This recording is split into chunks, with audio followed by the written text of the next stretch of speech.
Nankang Tyres, Eastern Automotive Performance Centre, FCRX7, Andrew Redward. Yeah, the 2021 season's going pretty well for us. We took out the win in round 1 and then came in second place to Liam in round 2. I guess you can't be too upset about being at the top of the championship after 2 rounds, and I think we've been away for nearly 2 seasons. I haven't done a full season since I think 2018. It's really good being back and just getting back out there with all the guys and having a bit of fun. There's definitely a few new guns coming through. Taylor James, I battled last round for the first time ever. He was in a borrowed car, which is a bit unfair for him, but it's still a pretty wild machine. It's pretty cool to see that, in our sport, people even let each other borrow their cars when theirs breaks. So the car is a 1988 RX-7 FC. It's a Series 4, and it's got a 6-liter LS2 in it at the moment, making 317 kilowatt. It's got a decent bit of torque, and it's quite drivable as it is, but it's nothing crazy with the new builds.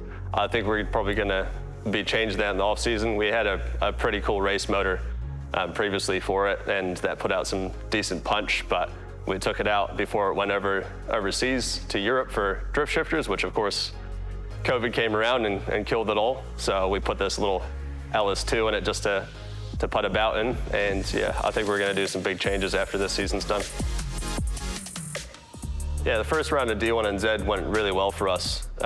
We came into the main competition day and blew our diff on the first lap out of the first corner, and that took us, I think, just under 3 hours to change. We got it ready just for qualifying again. Went out and qualified 4th, and then each battle was just a ton of fun. Our first one, we miffed a little bit against Liam Burke, and I think he did the same thing. Luckily, we got a rerun, and then each battle after that was great. I got to battle some people I've never battled before, especially Bruce Tanik. I mean, we've been racing together. We were even teammates for a few years there, and we never battled once in the last, I think, 15 years we've been competing together. So it was cool to finally battle him. The second round was a little bit hard for me. Once again, we went out first session and had a hydraulics issue. We didn't get a single lap of practice in. We went straight into qualifying. I think we qualified 13th or 14th. It wasn't great. Yeah, it was a little bit of a mismatch throughout all the battles, and some of them I wasn't too sure I was going to be winning, but I must have just put in enough, or maybe some other drivers made mistakes. So we got through in the end and took out second place. So we haven't been back to Christchurch since 2015, I think was the last time I drove there. It's gonna be a bit of a change for us, but I think the car essentially was about the same spec that last time we went down there. But they're both 2 fun tracks. They're just really intense and hard on the cars, real long sections and full throttle the whole way. We came into the season with no real expectations.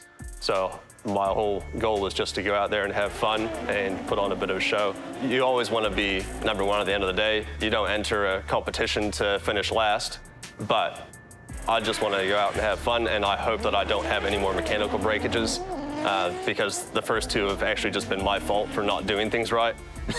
So if I leave it up to my team a bit more, I think we'll be good. But yeah, I think we got a pretty strong chance.